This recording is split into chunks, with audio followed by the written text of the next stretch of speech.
નમસ્કાર દર્શક મિત્રો, હું આપનો સુરેશ ઓઝા. આપને નવા વર્ષના Ram Ram, happy new year, નૂતન વર્ષાભિનંદન.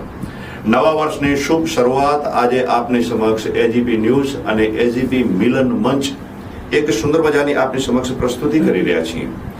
ભાઈ શ્રી અશોકભાઈ પ્રજાપતિના માર્ગદર્શન હેઠળ એના આશીર્વાદ થકીની અંદર આ નવા વર્ષથી એક સુંદર મજાની આપની સમક્ષ એક શરૂઆત કરવા માટે કરીને જઈ રહ્યા છીએ, જેનું અમે શીર્ષક આપ્યું છે એજીપી મિલન મંચ. આ એક એવો એપિસોડ, આ એક એવો વિનમ્ર પ્રયાસ છે કે જેમાં અમે સમયાંતરે આપની સમક્ષ વિશાળ વિસ્તારની અંદર ફેલાયેલા કોઈ કવિઓ હોય, કોઈ સંગીતકારો હોય, કોઈ રાજકીય સમાજ સેવકો હોય, સમાજના અલગ અલગ વિભાગની અંદર સમાજ સેવા કરતા હોય. સંગીતની પણ એક સેવા છે, સાહિત્યની પણ એક સેવા છે, કવિની પણ એક સેવા છે, રાજનેતા હોવ અને સમાજ સેવા કરવી એ પણ એક પ્રકારની સમાજ સેવા છે. પણ દરેકની અંદર પડેલી જે કાંઈ સમાજની પ્રત્યેની જે નિષ્ઠા છે, સમાજ પ્રત્યેનું જે કર્તવ્ય નિષ્ઠાની જે ભાવના છે, એ દરેક વસ્તુ તમારી સમક્ષની અંદર વ્યક્તિના માધ્યમથી લાવી અને તમારા સમક્ષ એક સુંદર મજાનો વિનમ્ર પ્રયાસ કરવા માટે કરીને જઈ રહ્યા છીએ. આજે નવા વર્ષથી અમે એક એવી સુંદર મજાની પ્રયાસ પ્રવૃત્તિ કરીએ છીએ. આજ આપણા સ્ટુડિયોની અંદર એક એવા વિશેષ મહેમાન આપણા વચ્ચે ઉપસ્થિત છે કે જેમને શિક્ષક તરીકેની અંદર ખૂબ સુંદર મજાનું કાર્ય કર્યું છે. એટલું જ નહીં, પણ સાથે સાથે પોતે સાહિત્યકારની પણ એક ભૂમિકા નિભાવે છે, શિલ્પકારની પણ ભૂમિકા નિભાવે છે, કવિત્વ તરીકેની ભૂમિકા નિભાવે છે અને ચિત્રકાર તરીકેની અંદર પણ ભૂમિકા નિભાવે છે. હા, હું વાત કરું છું ભાઈ શ્રી રમેશભાઈ અંબારામભાઈ પ્રજાપતિ. વતની છે પોતે બુરેઠાના, એટલા માટે કરીને પોતાનું તખલ્લુસ નામ રાખ્યું છે શિલ્પી બુરેઠા. હા, શિલ્પી બુરેઠા. શિલ્પી મતલબ કે પથ્થરમાંથી ઘડવૈયો એક ઘડતર કરી અને એક સુંદર મજાની જે મૂર્તિ તૈયાર કરે, એમ શબ્દને ઘડી ઘડી ઘડી અને પોતાની વાચા રૂપી, પોતાના મગજ રૂપી, પોતાના વિચારધારાના ટાંકણાથી એક સુંદર મજાના શબ્દને ઘાટ આપે છે. એવા આજ આપણા સ્ટુડિયોની અંદર ઉપસ્થિત છે ભાઈ શ્રી રમેશભાઈ અંબારામભાઈ પ્રજાપતિ. બુરેઠાના વતની છે, જેમનું તખલ્લુસ નામ છે શિલ્પી બુરેઠા, કે જે બનાસકાંઠાના ધાનેરા તાલુકાની અંદરના એક લવારા પ્રાથમિક શાળાની અંદર પોતે કર્તવ્યનિષ્ઠ તરીકે એક સુંદર મજાની સેવા નિભાવી રહ્યા છે, શિક્ષક તરીકેની ભૂમિકા નિભાવી રહ્યા છે. તો આવો આજે એજીપી મિલન મંચના માધ્યમથી આજે એમની સાથેની અંદર વાર્તાલાપ કરીશું. આ એક મહાસાગર છે, એમની અંદર પડેલી વિચારની જે શક્તિ છે, એમની અંદર પડેલી જે સુષુપ્ત શક્તિઓ છે, એ માત્ર એમના પૂરતી સીમિત ન રાખીએ, તમારા સુધી પણ આપણે પહોંચાડીએ. આમાંથી તુંડેર મતી ભિન્ના અલગ અલગ પ્રકારના વિચારના તરંગો તમારા સુધી પહોંચાડવાનો અમે એજીપી મિલન મંચના માધ્યમથી વિનમ્ર પ્રયાસ કરીએ છીએ. તો આવો મળીએ આપણે શિલ્પી બુરેઠા ઉર્ફે રમેશભાઈ અંબારામભાઈ પ્રજાપતિ. જી, તો આવો આજે આપણે આપણા વિશેષ મહેમાન એવા રમેશભાઈ અંબારામભાઈ પ્રજાપતિ ઉર્ફે શિલ્પી બુરેઠા કે આજે આપણી વચ્ચે છે. તો સૌથી પહેલા હું એમને અભિવાદન કરું. રમેશભાઈ, આપને નમસ્કાર. નમસ્કાર. આ સ્ટુડિયોની અંદર આપનું હાર્દિક સ્વાગત છે. અમારા દર્શક મિત્રોને ખાસ કરીને આપનો પેલો પરિચય અને સાથે સાથે આ બે પણ જણાવો કે બાળપણથી માંડીને પીએચડી સુધીની તમારી જે શૈક્ષણિક યાત્રા છે, તમારા શિક્ષક તરીકેની અંદરનો તમારો પાછળનો પ્રેરણા સ્ત્રોત શું રહ્યો છે, એ આપ અમારા દર્શક મિત્રોને જણાવશો. મારો પરિચય આપું તો રમેશભાઈ અંબારામભાઈ પ્રજાપતિ અને ઉર્ફે શિલ્પી બુરેઠા મારું ઉપનામ છે. ઉપનામ જે શિલ્પી બુરેઠા છે એ નામથી હું સાહિત્ય સર્જન કરું છું અને ચિત્રકામ પણ સાથે સાથે થાય છે. સરસ. જી, શિક્ષણની વાત આવી તો બાળપણથી માંડી અને પીએચડી અત્યારે મારું રનિંગ છે, ચાલુ છે, ત્યાં સુધીની સફરમાં ઘણી બધી એમ કે વાતો અને ઘણી બધી રસપ્રદ સંઘર્ષની વાતો પણ લઈ શકાય એવા પ્રસંગો પણ છે. શૈક્ષણિક રીતે મારી કારકિર્દી જોઈએ તો પ્રાથમિકથી માંડી અને માધ્યમિક ધોરણ સુધીનો જે અભ્યાસ છે એ મારો વતન ગામમાં અને બાજુના ગામ ઉંડાઈ ગામમાં એ રીતે થયો. હોસ્ટેલમાં રહેવાનું થયું 7મા ધોરણથી. એ હોસ્ટેલ જીવન એવું છે કે ત્યાંથી આપણને આત્મનિર્ભરતા અને સ્વાવલંબન ઘણું બધું જાણવા મળે છે. તો એ રીતે સંઘર્ષમય રીતે એક શૈક્ષણિક સફર શરૂ થઈ. એ પછી મારું જે કોલેજ જીવન છે એ થરા આર્ટ્સ કોમર્સ કોલેજ જે છે કાંકરેજ જિલ્લાના હતું, ત્યાંથી થયું. અને MA એ મેં ઘરે બેઠા કરેલું છે. એ પછી બીએડ 2009ની અંદર મેં અહીં રાધનપુરથી કરેલું છે. શૈક્ષણિક કારકિર્દીમાં મારે એવું જ હતું કે મારે શિક્ષક જ બનવું છે. પહેલેથી સપનું હતું જેમાં પુષ્કળ વાંચી શકાય, લખી શકાય અને સરસ એટલા બધા ચિત્રો દોરી શકાય. શોખને પોષણ મળે એવું જ કોઈ એવી કારકિર્દી પસંદ કરવાની મેં પહેલેથી જ નક્કી કરેલું હતું. એટલે શિક્ષકની નોકરી પસંદ કરવાની નક્કી કરી. અને પછી બીએડ કર્યા પછી મેં 2 વર્ષ જેવું વિદ્યા ભારતી સાથે જે ગાંધીધામમાં સ્કૂલ છે ત્યાં નોકરી કરી. 2011ની અંદર ટેટ પાસ કરી અને મારી શૈક્ષણિક જે સફર છે શરૂ થઈ. સરસ, ખૂબ સરસ. રમેશભાઈ, મને જાણીને આનંદ થયો, આપે Kankrej arts and commerce college થરામાં તમે તમારું સ્નાતક તરીકેનું જે કાંઈ શૈક્ષણિક કાર્ય છે એ તમે પૂરું કર્યું છે. આપને જાણીને આનંદ થશે સાહેબ, હું પણ કાંકરેજ આર્ટ્સ એન્ડ કોમર્સ કોલેજનો BA નો વિદ્યાર્થી છું, એટલે મને એ પણ આનંદ થયો. ખૂબ સરસ. રમેશભાઈ, મેં એ પણ જાણ્યું કે આપ 2024માં અને 25માં આપે જીસ્લેટ અને નેટની પરીક્ષા તમે પાસ કરી છે, ખરું ને? જી. તો મને જાણીને એ આનંદ થયો છે કે આપે જીસેટ અને નેટની પરીક્ષા પાસ કરી છે. તો અમારા દર્શક મિત્રોને આજે એ પણ ઉત્કંઠા છે કે આજે મોટા સમયની અંદર વિદ્યાર્થીઓ જીસેટ અને નેટ તરફની અંદર વળ્યા છે.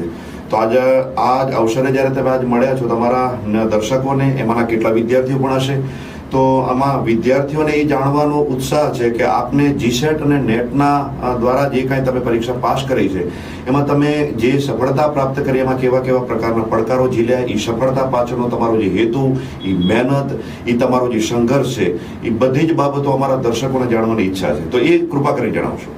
ખૂબ સરસ પ્રશ્ન છે, મને જણાવતા પણ આનંદ થશે.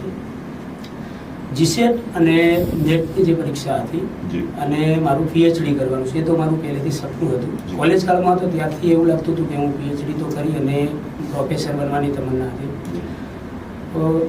વચ્ચે એવો સમય આવી ગયો કે નોકરી લાગ્યા પછી થોડીક કહી શકાય ને કે એવી વસ્તુ આવી ગઈ કે હવે કંઈ કશું કરવું નથી. સમય ગળો આવી ગયો અને આર્થિક પરિસ્થિતિ પણ એવી હતી કે કંઈ કરી શકાય નહોતું. કોલેજ કાળ પછી નોકરી લાગ્યા પછી લગભગ નહીં હું તો 10 વર્ષ જેટલું મેં ગેપ રાખી. પછી જે અંદરની ઈચ્છા હતી એ સળવળી કે નહીં, આ તો આપણું બાકી રહી ગયું છે, જે આર્થિક પરિસ્થિતિ હોય કે પછી આળસના કારણે હોય. તો એવું થયું કે 2021માં મારું રજીસ્ટ્રેશન થયું PhD નું. પછી PhD કરતાં કરતાં જીસેટ અને નેટની પણ મારે પરીક્ષા આપવી એવી ઈચ્છા હતી. તો પછી મેં 2022ની અંદર પહેલાં જે જીસેટનું ફોર્મ ભર્યું અને ત્યારથી 3 વર્ષ PhDની સાથે સાથે એની મહેનત ચાલુ કરી. PhD અને જીસેટ અને નેટ એ ત્રણની સાથે સમય આપવામાં અને ઘરની જવાબદારી હોય, શિક્ષણ કાર્ય હોય, સ્કૂલનું કાર્ય હોય, તો એની વચ્ચે ઘણો બધો સંઘર્ષ મારે કરવો પડ્યો છે. અને 1 કે 2 કે એવા નહીં પણ 6 ટ્રાય પછી હું આ નેટ પાસ કરી શક્યો છું. એટલે એ પણ એક છે કે ભલે નિષ્ફળતા મળતી હોય, નિષ્ફળતાને પણ આપણે ગણીને પછી શું કરીએ છીએ કે આપણે આગળ વધી શકીએ. જીસેટમાં પણ એ જ રીતે છે કે હું 3જા ટ્રાય આ ક્લિયર કરી શક્યો છું. એવી જ રીતે હવે PhD નું મારું કામ જે છે એ ચાલુ છે. PhD પણ હવે આ ડિસેમ્બર મહિના સુધી પૂરું કરી અને એ પૂરું કરવાની. અચ્છા, હું એ જાણવા ઈચ્છુક છું કે આપ PhD નો જે વિષય છે એ કયા ટાઇટલ ઉપર આપ PhD કરી રહ્યા છો? ટાઇટલ જ્યારે પસંદ કરવાનો હતો ત્યારે હું 2 મહિના મથામણ કરી છે કે વિષય કેવો રાખવો. મારો શોખ હતો વાર્તાઓ વાંચવાનો, લખવાનો શોખ છે, એટલે ઘણું બધું વાર્તાઓ વંચાતી હતી. ટૂંકી વાર્તાઓ ઉપર મને પહેલેથી પ્રેમ છે.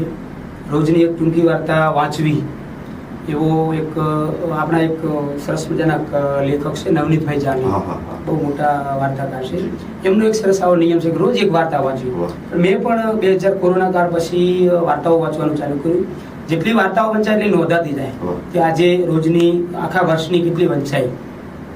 તો એક દિવસની અંદર 1 વાર્તા વંચાય, કદાચ 2 વંચાય, ક્યારેક 5 પણ વાર્તા વંચાઈ જતી હોય એવું બન્યું છે. તો આખી નોંધ થઈ. ટૂંકી વાર્તાઓનો રસનો વિષય એટલે વાર્તાઓ વંચાતી ગઈ અને પછી એમ થતું ગયું કે ટૂંકી વાર્તામાં મારે કશું કરવું છે.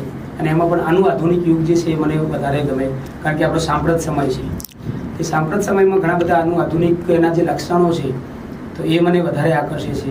પહેલાં જે પરંપરાગત હતી ધૂમકેતુ પૂર્વેની આપણે જે ટૂંકી વાર્તાઓ જોઈએ છીએ તો એ કરતાં આ જે આધુનિક અને અનુઆધુનિક ગાળામાં જે ટૂંકી વાર્તાઓ છે એ આપણને વિશેષ આકર્ષે એવી છે. તો એના ઉપરથી મને એવું થયું કે મારે કંઈક વિષય પસંદ એવો જ કરું કે ટૂંકી વાર્તા ઉપર કરું. ગઝલ ઉપર ઘણો બધો રસ છે, નવલકથામાં રસ છે, એ લખાય છે, પણ ટૂંકી વાર્તા એટલા માટે પસંદ કરી કે એ વંચાતી હતી. એના ઉપરનું થોડુંક હોમવર્ક પણ ઘણું બધું થયેલું હતું. એટલે એ વિષય પસંદ કરવાનો. એમાં પણ અનુઆધુનિક યુગમાં ઘણા બધા સર્જકો છે, એમાંથી પસંદગીની વાર્તાઓ લઈ અને પછી એમાં પણ જે એની રચના રીતિ છે એ રચના રીતિ ઉપર કામ કરવાનું મને ઘણા સમયથી અંદરથી થતું હતું કે આના ઉપર કામ કરવું. એટલે અનુઆધુનિક યુગની જે ટૂંકી વાર્તાઓ છે, સિલેક્ટ વાર્તાકારો, એની સિલેક્ટ વાર્તાઓ લઈ અને રચના રીતિ અને વસ્તુ નિરૂપણની દ્રષ્ટિએ અભ્યાસ એવો વિષય મેં પસંદ કર્યો. દર્શક મિત્રો, આપને જાણીને આનંદ થાય અને સાથે સાથે એક જિજ્ઞાસા પણ થાય કે ભાઈ શ્રી રમેશભાઈનું તખલ્લુસ જે નામ છે એ શિલ્પી કેમ? આ તબક્કે મને યાદ આવે છે અને આ હું તમારા વતી એમને પણ પૂછું કે રમેશભાઈ, આપનું જે શિલ્પી જે નામ તખલ્લુસ છે, જ્યાં સુધી હું ન ભૂલતો ત્યાં સુધી આપ એક જેટલા સરળ અને સરસ કવિ છો એટલા જ સરળ અને સરસ સ્કેચ પણ દોરી શકો છો. હું દર્શક મિત્રોને તમારા માધ્યમથી એ પણ જણાવવા માંગુ કે શિલ્પી જે તખલ્લુસ છે એ જેમ એક પથ્થરમાંથી કોરી અને જે એક મૂર્તિકાર શિલ્પથી સરસ મજાની મૂર્તિ તૈયાર કરે, એમ એ પથ્થરનો શિલ્પી છે, એમ આ શબ્દનો શિલ્પી છે. તો મને જાણીને એ આનંદ થાય ને આપના દ્વારા હું એમને પૂછવા માંગુ કે રમેશભાઈ, આપને જે સ્કેચ દોરવાની જે પ્રેરણા મળી અને ખૂબ તમે ભૂતકાળમાં ખૂબ સારા એવા કવિઓના, કોઈ સારા એવા સાહિત્યકારોના જે સ્કેચ દોર્યા છે, આબેહૂબ સ્કેચ દોર્યા છે, તો આ પ્રેરણા તમને ક્યાંથી મળી? શિલ્પી ઉપનામ વિશે ઘણા બધા પ્રશ્નો કરે છે, ઘણા બધા ઇન્ટરવ્યુમાં પણ આ થાય છે. ફરી વખત એક વખત દોહરાવું. એક સરસ મજાનું મને શેર યાદ આવે છે કે ઝીણું નકશી કામ કરવાની એને આદત છે. ઝીણું નકશી કામ કરવાની એને આદત છે, શિલ્પી છે ઉપનામ ઘડવાની એને આદત છે. તો આ શેર મુજબ કહું તો મને થોડુંક ઝીણું કાંતવાની એ કોઈ પણ કામ હોય આદત છે. તો શિલ્પીનો અર્થ આપણે ઘડવૈયો કરીએ છીએ, મૂર્તિકાર તરીકે. આપણી પ્રજાપતિ મૂળ માટી સાથે આપણે જોડાયેલા છીએ, એટલે મૂર્તિ જે આપણે ઘરે એ શિલ્પી કહેવાય. પણ આપણે જે છે, મારું કામ છે એક ઘડવૈયાનું એ રીતે પ્રતિક રૂપે. એક તો કુંભાર છીએ પ્રજાપતિ, માટલા ઘડવા વાળો જે છે આપણે, તો એ પ્રકારે કોઈ પણ વસ્તુ છે એમાંથી આપણે ઘડીએ છીએ. પછી એક શિક્ષક તરીકેની મારી કારકિર્દી છે. આખું જીવન શિક્ષક તરીકે આપણે જ્યારે નોકરી કરવાની છે કે આપણી કારકિર્દી છે, તો એમાં શિક્ષક પણ ઘણા બધા બાળકોનું ઘડતર કરે છે, જીવન ઘડતર કરે છે. તો એ રીતે જીવન ઘડતર તરીકે શિલ્પી ઉપનામ. અને બીજું એક ચિત્રનો શોખ છે. તો કાગળ ઉપર જે રેખાંકન થાય છે, કેનવાસ ઉપર કંઈ પણ રંગોથી કંઈ પણ આપણે ચિત્ર કરીએ છીએ, તો એ પણ કળાની સાથે જોડાયેલો છે. તો આ અર્થની અંદર શિલ્પી ઉપનામ રાખેલું છે. અને સાથે સાથે મારું ગામ જે ગુરેઠા છે એને પણ જોડી લીધું છે, એટલે શિલ્પી ગુરેઠા. એ રીતે આખું સરસ મજાનું નામ. ખૂબ સરસ રમેશભાઈ, આપે ખૂબ સરસ મજાની વાત કરી કે આપ એક શિલ્પી તરીકે ઘડવૈયા છો, શબ્દના શિલ્પકાર છો, અને તમારા તખલ્લુસની અંદર તમારું કાર્યક્ષેત્ર પણ દેખાય છે અને તમારા વતન પ્રત્યેનો પ્રેમ પણ દેખાય છે. આ એક બહુ મોટી વાત છે. તમે વતની છો ગુરેઠાના અને શબ્દના ઘડવૈયા છો, એટલે શિલ્પી ગુરેઠા એક આબેહૂબ નામ છે. ખૂબ ખૂબ ધન્યવાદ. સાથે મને આ જાણીને આનંદ થયો. કુંભ આકારઃ ઇતિ કુંભાર. કુંભને આકાર આપે સાહેબ, નિરંજન નિરાકાર જે છે એ અઘાટ જે છે એને ઘાટ આપવાનું કામ એક તો કુંભાર કરે છે, સાથે સાથે તમે તો બેવડા છો સાહેબ. એક તો તમે કુંભાર પણ છો અને સાથે સાથે શિલ્પકાર તરીકે પણ છો, એટલે જાણીને આનંદ થયો છે. બીજી વસ્તુ, કુંભાર છો અને સાથે સાથે પ્રજાપતિ પણ છો. હું કાયમ મારા કાર્યક્રમની અંદર કહું છું સાહેબ, તમે કુંભાર છો, હું પણ કુંભાર છું. ઘણી વખત હું પણ સમાજના કાર્યક્રમની અંદર કહેતો હોઉં છું કે શીખરો કંઈ સર કરીને તમે કદાચ બનો કોઈ ધનપતિ, કોઈ બનો કદાચ કોઈ લખપતિ, બનો કદાચ કોઈ કરોડપતિ, પણ જ્ઞાતિ તણો મુજ ગૌરવ છે કે હું જન્મજાત છું પ્રજાપતિ. સાહેબ, એ જ્ઞાતિનું ગૌરવ છે. તો આ માધ્યમથી એજીપી મિલન મંચના માધ્યમથી હું તમને એ પણ દર્શકોને કહેવડાવવા માંગુ છું કે રમેશભાઈ, આપનું સમાજ પ્રત્યેનું જે યોગદાન, સમાજ પ્રત્યેનો જે પ્રેમ છે, એ પણ અમારા સમાજનામાં કેટલા મોટાના દર્શકો હશે કે જે સમાજના આપણા જે મોટા વડીલો પણ હશે, સમાજના આપણા મિત્રો પણ હશે, સમાજના છોકરાઓ પણ હશે. તો સમાજને આપ શું સંદેશો આપશો? સમાજ છે તો આપણે છીએ જી. સમાજ એ આપણી માં છે. જે સમાજ છે એ સમાજને મારા તરફથી, હું એક નાનો માણસ છું, મારા તરફથી આપવાનો સંદેશો એ હોય કે આપણી જોડે જે પણ એનર્જી છે એ આપણા પોતાના માટે તો આપણે વાપરીશું, સમાજ પ્રત્યે કંઈક પણ આપણે કરીશું. સમાજને એવી કંઈક રચનાત્મક કે કોઈ એવી સકારાત્મક એનર્જી તમારી માણસો સુધી પહોંચે, આપણા સમાજના કે આપણા રાષ્ટ્રના વિકાસ માટે કંઈ પણ આપણે કામ કરી શકીએ એવા પ્રયત્નો કરીશું. અત્યારે એવું છે કે મોબાઈલના જે મોહજાળ છે એમાં ઘણા બધા યુવાનો એમાં ફસાતા જાય છે, અને આનું જે રિઝલ્ટ છે અત્યારે નહીં પણ ઘણા આપણે થોડાક વર્ષો પાછળ કદાચ જોઈ શકશું. તો મને આ એક મુદ્દો ઘણી વખત અડધી રાતે પણ સતાવે છે કે કદાચ આ મોબાઈલની ચૂડમાં આવી રીતે ફસાતા જશે અને પોતાની જે ક્રિએટિવિટી, ભલે એનો એક સકારાત્મક ઉપયોગ કરે તો બહુ બહેતર છે અને સારું છે, પણ જે પ્રકારે ટાઈમ વેસ્ટ કરે છે અથવા તો કંઈ પણ જેવું સાવ ફ્રી બેસીને અથવા તો કંઈ પણ નકારાત્મકતા હોય કે કોઈ પણ જાતની પોઝિટિવ વગર કંઈ જે સમય પસાર થાય છે એના કરતાં થોડુંક સમાજ માટે કંઈક કરી શકીએ. ભલે આપણે આર્થિક રીતે ન કરી શકતા હોય તો સામાજિક રીતે કંઈક કોઈ પણ આપણે સમાજના કોઈ માણસને કે આપણા કોઈ પણ માણસને ક્યાંક આગળ ચીંધી શકીએ કે કોઈ પણ દિશા દર્શન કરી શકીએ. આપણામાં જે પણ આવડત છે, આપણી જે એનર્જી છે, આપણી જે ટેલેન્ટ છે એના થકી જો કોઈને અજવાળું મળતું હોય, કોઈને દિશા મળતી હોય એવા પ્રયત્નો કરીએ તો વધારે સારું છે. ખૂબ સરસ. મને ખૂબ આનંદ છે રમેશભાઈ, આપે સમાજ પ્રત્યેની જે લાગણી, સમાજ પ્રત્યેનો જે પ્રેમ, જે સમાજને સંદેશા રૂપે જે આપે પહોંચાડ્યો, અને હું એ વાત સાથે સહમત છું કે સમાજના વિકાસ માટે કરીને શિક્ષિતોને આગળ આવવું પડે. સમાજનો વિકાસ એટલે શિક્ષિતોને આગળ આવીને એનું સંચાલન થાય. સમાજનો વિકાસનો કે સમાજના વડીલોનો કે સમાજના આગેવાનોનો મતલબ એવો નથી કે સાહેબ કોઈ સામાજિક એવા કાર્યકરની અંદર જોડવું તોડવું એના માટે કરીને સમાજનું સંગઠન ભેગું થાય. ના, નેવર. સમાજનું સંગઠન હંમેશા એના માટે કરીને હોવું જોઈએ કે ન ભાવતાને નભાવતા આવડે. સમાજના ઉત્કર્ષ માટે, સમાજના વિકાસ માટે કરીને શિક્ષિતોને પહેલ કરવી પડે. શિક્ષિતોને આપણે આગળ લાવવા પડે કે તમે આગળ આવો અને સમાજનું સંચાલન કરો, સમાજનો વિકાસ માટે કરી. એટલે એ વાત માટે મને આનંદ છે. ખૂબ ખૂબ ધન્યવાદ. આ સાથે રમેશભાઈ, આપને એક પ્રશ્ન બીજો પણ પૂછવા માંગુ કે આપે મોટાભાગની જે નોકરી છે શિક્ષક તરીકેની એ ગામડાની અંદર કરી છે, અને ગામડાની અંદર શિક્ષક તરીકેની અંદર નોકરી કરવી એટલે એક સમય એવો હતો જેને શિક્ષકને માસ્તર કહેવાતો હતો. માસ્તરનો મતલબ એ થાય કે માં જેટલું જેને સ્તર આપવામાં આવ્યું છે એ માસ્તર. અને હું કદાચ ન ભૂલતો હોઉં તો ગામડાની અંદર શિક્ષકનું જેટલું, પ્રાથમિક શાળાના શિક્ષકનું જેટલું મહત્વ હોય ને એટલું ભાગ્યે જ કદાચ કોકનું મહત્વ હોતું હશે. તો આ માધ્યમથી હું એ પણ તમને પૂછવા માંગુ, મારા દર્શકોને એ પણ જાણવાની ઈચ્છા છે કે આપે જે ગામની અંદર, જે ગામડાની અંદર આપે શિક્ષક તરીકેની અંદર નોકરી કરી એમાં તમારો અનુભવ કેવો રહ્યો?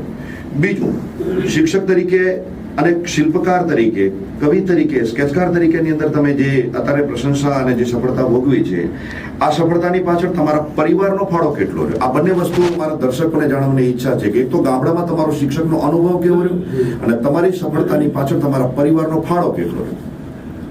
ખૂબ સરસ પ્રશ્ન પૂછ્યો સુરેશભાઈ. જી.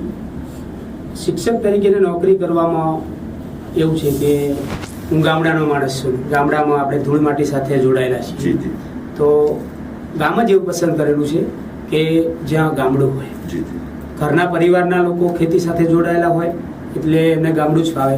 એટલે સૌપ્રથમ મેં કચ્છમાં નખત્રાણા તાલુકાની હરિપુરા જે ગામ છે નિરોણા જોડે આવ્યું છે, તો ત્યાં નોકરી કરી. તો 12 વર્ષ જે મેં કચ્છમાં ગુજાર્યા છે, તો એ જે શેરીએ છે, એ જે એની જે માહોલ્લો છે, એની જે રેત છે, એની ધૂળ છે, એમાં એવા જે બાળકો છે, એવા બાળકોને ઘડવાની આપણને વધારે મજા આવે કે જે થોડા કાચા હોય છે. જેમ કાચી માટીને આપણે પાકો ઘડો બનાવીએ છીએ. શહેરમાં તો કદાચ ક્યાંક કોઈક ટ્યુશનથી કે કોઈક એવા ટ્રેનર કે તેનાથી કદાચ કોઈક તૈયાર થઈ જતા હોય વિદ્યાર્થીઓ. ગામડાની અંદર તમે કામ કરો તો તમને વધારે એટલા માટે મજા આવે છે કે એમાં જે કચાશ છે એ તમે વધારે સારી રીતે કરો. અને ગામડાનું જે વાતાવરણ છે એ વાતાવરણ પહેલેથી જ આપણને કોઠે પડેલું છે. તો એ રીતે ત્યાં નોકરી કરી. અને અત્યારે હાલ મારું જે લવારા પ્રાથમિક શાળા છે તો એ પણ ધાનેરા તાલુકાની, તો ત્યાં પણ એ ગામડું જ છે. અત્યારે પણ મેં રહેવાનું પસંદ ત્યાં જ કર્યું છે, કારણ કે ગામડા સાથે આપણે જોડાયેલા. ગામડાના લોકોનો એવું નથી કે શહેરના લોકોનો કર્યું, પણ ગામડા લોકોનો જે સહકાર અને જે પ્રેમ મળે છે એ આપણને વધારે ને વધારે પ્રેરણા આપતો હોય છે અને પ્રોત્સાહન કરતો હોય છે. બીજો પ્રશ્ન તમે કર્યો કે તમારું આ જે કળા છે કે એમાં પરિવારનો કેટલો ફાળો છે. તો કહી શકાય કે મારા દાદીમાં હતા ને એ ભણેલા હતા, 2 ચોપડી ભણેલા હતા, પણ કોઠાસૂઝવાળા બહુ સરસ હતા. એમની કોઠાસૂઝ એવી કે આપણે ક્યારેક વાર્તા સંભળાવે, ક્યારેક કોઈ કવિતાની પંક્તિ આવી જાય, ક્યારેક કોઈ કહેવત આવી જાય, તો એ બધું મનમાં એ સમયથી બાળપણથી ગુંજાતું આવ્યું. તો માતા પિતા એવા કે અભણ પણ ઘર રખવું. પિતાજી ખેતી કરે, ઘરે ખેતર, નાનકડું ખેતર, અને એ સમય એવો કે એ વખતે ખાલી ચોમાસા ઉપર જ આધાર રહે. નર્મદા કેનાલનું તો કદાચ હવે 15 વર્ષ ત્યારે આવી. તો એ સમય હતો તો સંઘર્ષમય તો હતો જ, આર્થિક રીતે પણ એટલી બધી સદ્ધરતા નહોતી. તો એ જે કઠિન સમય હતો ને એમાં કઈ રીતે આપણે ટકી રહેવું એ મા બાપ તરફથી આપણને શીખવા મળ્યું છે. સંઘર્ષોનો સામનો કરીને પણ તમારે જે પણ એચીવ કરવું છે, જે પણ તમારે મેળવવું છે, એ કેવી રીતે મેળવવું એ માતા પિતા, દાદી અને કુટુંબના 2 બહેનો છે એમના જોડેથી હું શીખું છું. એટલે કુટુંબનો ખૂબ સરસ મજાનો સદિયાર રહ્યો છે. અને અત્યારે પણ પત્નીનો પ્રેમ હોય, બાળકોનો પ્રેમ હોય, પિતાજીનો પ્રેમ હોય, તો આ બધાનો પ્રેમ જે છે એ આપણને કંઈક ને કંઈક ખાસું કરવા માટેની પ્રેરણા અને પ્રોત્સાહન આપતો રહ્યો છે. સરસ. પરેશભાઈ, આપે ખૂબ સુંદર મજાની વાત કરી, સમાજ ઉપયોગી સંદેશો પણ આપ્યો, યુવાનોને પણ આપે સંદેશો આપ્યો. આપ હવે અમારા દર્શક મિત્રોને એ જણાવો કે આપનું આગળનું જે લક્ષ્ય છે એ શું છે? ખૂબ સરસ પ્રશ્ન એટલા માટે છે, આ બધા કરતાં વધારે સરસ પ્રશ્ન એટલા માટે છે કે મારું પણ જે વિઝન છે એ દર્શક મિત્રોને પણ ગમશે, યુવાનોને પણ કદાચ મારા થકી ક્યાંક આગળ ચિંતાય કે ક્યાંક માર્ગદર્શક બનવું, એવા પ્રયત્નો છે મારા. આગળનું વિઝન એવું છે કે અત્યારે મારું GSET ને નેટ ક્લિયર થઈ ગયું છે. PhD પર ટૂંક સમયમાં પૂરું કરી લેવાનું છું. એ પછી પ્રોફેસર માટે મારું આયોજન છે કે GPSCની એક્ઝામ ક્લિયર કરી અને પ્રોફેસરમાં જેટલી પણ મને નોકરીનો સમય મળે. ટૂંકમાં અમારા ફિલ્ડમાં તમે આવો છો? જી. હા, હું પણ પ્રોફેસર છું, અમારા ફિલ્ડમાં તમે આવો છો, જાણીને આનંદ થયો. જી, થેન્ક યુ. તો એ મારું એક વિઝન છે. બીજું, કળાની ક્ષેત્રે મારે હજુ ઘણું બધું કરવાનું છે. ગઝલ છે, ટૂંકી વાર્તા છે, લઘુકથા છે, ગીત છે, એ ઘણા બધા સ્વરૂપો ખેડવાના બાકી છે. એક નવલકથા મારી 2016માં કુમાર નામે પ્રગટ થઈ ચૂકી છે. ગઝલો પણ વિવિધ સામયિકોમાં પ્રગટ થાય છે. લઘુકથા પણ 2-3 શબ્દ સૃષ્ટિને એમાં પ્રગટ થઈ ચૂકી છે. તો જેટલું સર્જન થાય છે એ સર્જનની સાથે સાથે બધા સ્વરૂપોમાં કામ કરવાની ઈચ્છા છે. ઘણા બધા પ્લોટ મગજમાં ઘુમરાય છે. સમયના એક સંકોચના કારણે કદાચ બધું વિસ્તૃત ન લઈ શકું, પણ એવું કહી શકું કે અત્યારે ઘણું બધું કરવાનું. ચિત્રની અંદર એવું કહી શકું કે મારે થોડાક ચિત્રોનું એક સરસ પ્રદર્શન થાય એવું પણ કામ કરવું છે. ચિત્રોમાં એવું છે કે મેં સ્કેચ, જે આપણા ગુજરાતી સાહિત્યકારો છે, કવિ લેખકો છે, એમના સ્કેચ લગભગ 1000થી પણ ઉપર બનાવી ચૂક્યો છું. તો એનું પણ પ્રદર્શન હું કરી શકું છું. અને એક આયોજન છે કે ચિત્રકાર તરીકે મારું નામ તો છે જ, લેખક તરીકે પણ છે, પણ ચિત્રકાર તરીકે એક એવી કામ કરવું છે કે જે ગુજરાતમાં કે સાહિત્ય જગતમાં એક સરસ મજાનું કામ થાય કે જે બાલ મંદિરથી માંડીને PhD સુધીના જે વિદ્યાર્થીઓને કામ આવ્યું. સરસ મજાનો આલ્બમ બનાવી શકું કે જાન્યુઆરીથી માંડી અને ડિસેમ્બર સુધીના 12 વોલ્યુમ થાય અને એમાં દરેક સર્જકોના સ્કેચ આવે અને એ સ્કેચની સાથે એમનો આખો સરસ પરિચય આવે. જેમ મારી જે રખેવાની કોલમ ચાલે છે તો એ આખો પરિચય અને સ્કેચ, તો એવું સરસ મજાના 12 વોલ્યુમ થાય એના પ્રયત્નો છે. આજે 1000 જેટલા સ્કેચ છે, એમાં હજુ ઘણા બધા સર્જકોના સ્કેચ બાકી છે અને લેખ પણ ઘણા બધા કરવાના બાકી છે. એ જ્યારે પણ થાય ત્યારે, પણ આ જે એક કામ છે એ દસ્તાવેજીકરણનું કામ છે, ઘણું સમય માગી લેવું કામ છે. જ્યારે પણ સમય મળે ત્યારે આ એક સરસ મજાનું વિઝન વિચારીને બેઠો છું. ખૂબ સરસ, ખૂબ ખૂબ ધન્યવાદ ભાઈ શ્રી રમેશભાઈ. આપે અમારા ત્યાં પધારી અને ખૂબ દર્શકોને પણ સારી એવી પ્રેરણા આપી અને ખૂબ સારો સંદેશો આપ્યો.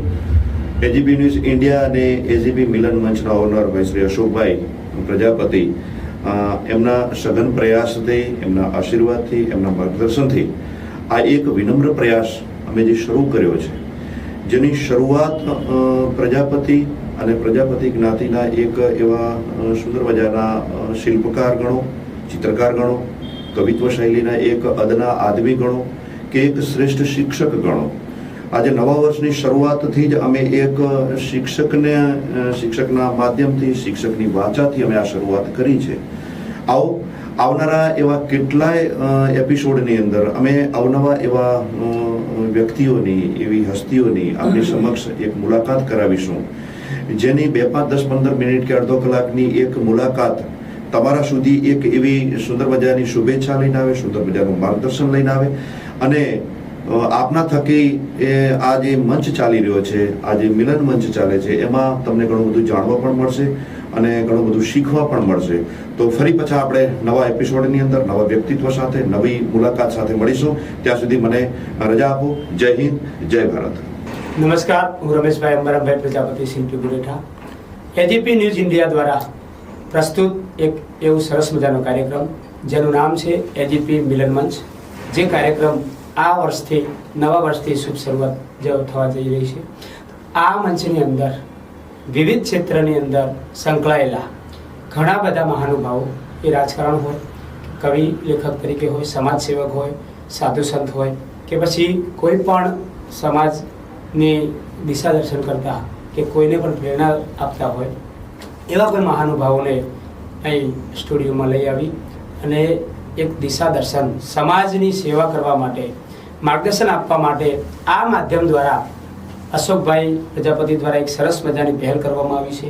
અને આ મણકાનો જે પહેલો ભાગ છે એ મારા દ્વારા શરૂઆત કરવામાં આવી છે, એનો મને સદભાગ્ય છે અને આનંદ પણ છે.